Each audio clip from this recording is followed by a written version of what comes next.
Well, Mr. Oliver, it's Saturday, but the weird thing is, over an Easter bank holiday, Thursday feels like Friday night, Friday feels like Saturday, Saturday feels like Sunday, then the clocks go forward, Sunday feels like Sunday, Monday feels like Sunday, and then Tuesday everyone goes back to work and they wonder what day it is. But we've been all week around Wardley and Clark and this big card at the O2 Arena. We're there tomorrow night, live, by the way, 6:30, 6 o'clock on talkSPORT 2, 8:30 on talkSPORT 1. Myself, Spencer, John Rawling and Adam Smith is joining me as co-presenting. It's going to be a fantastic night. We'll get into that as the show emerges. But first of all, this week, a special event may be announced for Wembley Stadium later this year. We're looking at September. Will we see, I'm going to you on this because you're on the AJ Anthony Joshua WhatsApp group, will he fight at Wembley again? Earlier this week,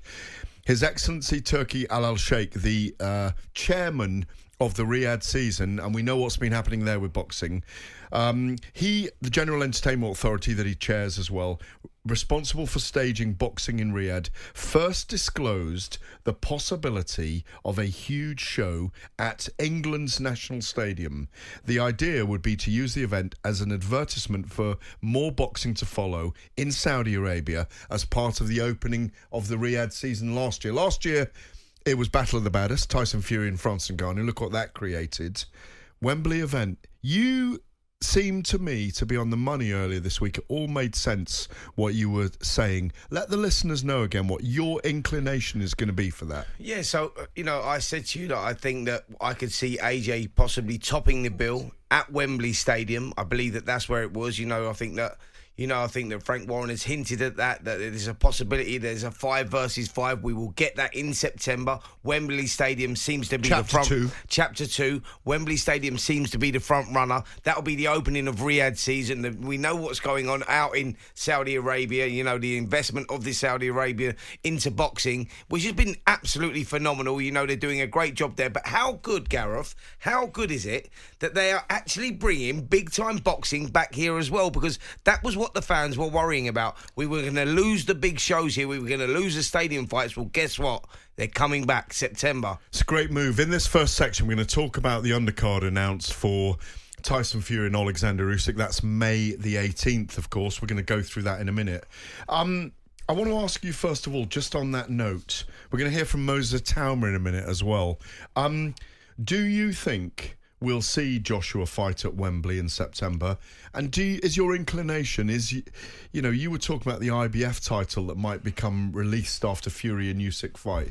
Do you think Joshua's going to become a 3-time world champion? Definitely, and I've said this all along, and I've had a strong feeling about this. I've always believed in AJ, even when the chips were down, when the confidence was low. Now he's bounced back. He's had a great year. Last year he's had 4 contests.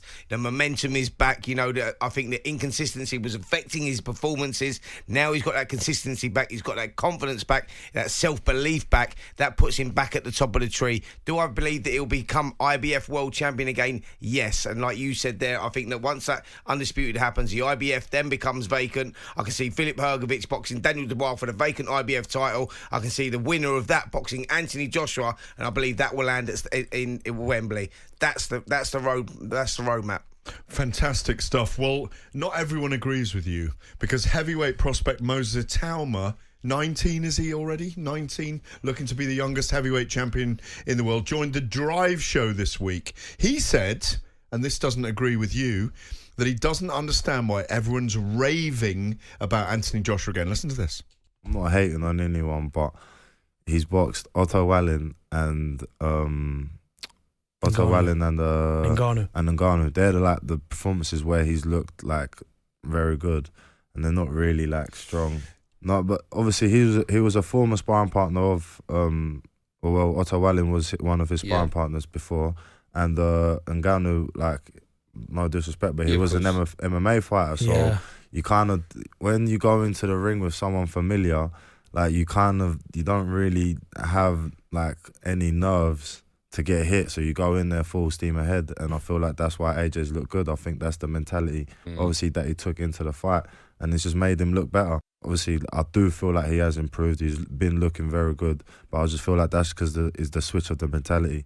Mr. Moses Itauma talking it up already. 19, wants to beat Mike Tyson's record as the youngest heavyweight ever. He's got till May next year to do it. He's fighting Ilja Mezenchev at heavyweight on the undercard of Fury versus Usyk in Riyadh at the Kingdom Stadium on May the 18th. That card's now been announced. Jaya Pataya, Maris Bradis, Joe Cordina, Anthony Kakache, Agit Kabayel fighting Frank Sanchez, Mark Chamberlain, who's one of His Excellency's favourite fighters, against Joshua Oluwasowin, and Sergei Kovalev is back.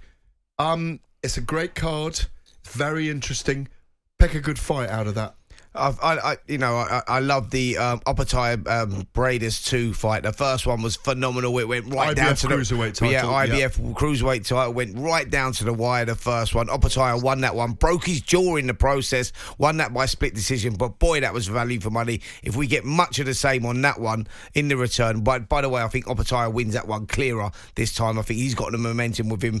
Bradis hasn't really been boxing too much, and I think that will affect the outcome of this fight. But what a fight that is! I mean, if we get anything like the first one, we're in for a real treat. Absolutely. Well, we got more on all of that in a moment from Frank Warren on the 5x5 versus Eddie Hearn, Queensbury versus Matchroom. You're listening to Fight Night on talkSPORT with William Hill. Get epic value with William Hill. 18 plus. BeGambleAware.org. On AM, on DAB, via the talkSPORT app and on your smart speaker.